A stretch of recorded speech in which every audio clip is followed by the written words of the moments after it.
सन 2025 आणि 26 अर्थसंकल्पासाठी परिवहन विभागाची आढावा बैठक उपमुख्यमंत्री अर्थमंत्री अजित पवार यांनी बोलावली होती. यामध्ये एसटीच्या सद्यस्थितीची परिस्थिती मंत्री सरनाईक यांनी विशद केली आहे. सध्या एसटी महामंडळाकडे केवळ 14,300 बसेस असून त्यापैकी 10 वर्षापेक्षा जास्त जुन्या झालेल्या 10,000 बसेस आहेत.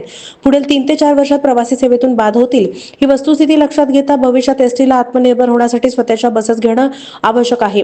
त्यासाठी दरवर्षी 5,000 नवीन लालपरी बसेस, पुढील 5 वर्षात 25,000 लालपरी बसेस घेण्याची पंचवार्षिक योजना आम्ही आखलेली असून त्याला अर्थमंत्र्यांनी परवानगी द्यावी असा प्रस्ताव मांडलाय.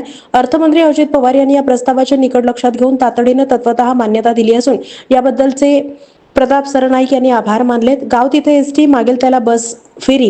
प्रताप सरनाईक म्हणाले, दरवर्षी 5,000 नवीन बस, याप्रमाणे सन 2029 साली 25,000 बसेस, 5,000 इलेक्ट्रिक बसेस, याप्रमाणे 30,000 बसेसचा ताफा एसटीकडे तयार असेल. भविष्यात गाव तिथे एसटी, मागेल त्याला बस फेरी आपण देऊ शकतो. आनंद दिघे यांच्या जयंतीनिमित्त राज्याचे उपमुख्यमंत्री आणि अर्थमंत्री अजित पवार यांनी 25,000 स्वमालकीच्या लालपरी बसेस घेण्याच्या प्रस्तावाला तत्वतः मान्यता देऊन एसटीवर प्रेम करणाऱ्या लाखो सर्वसामान्य जनतेला गोड भेट दिली आहे.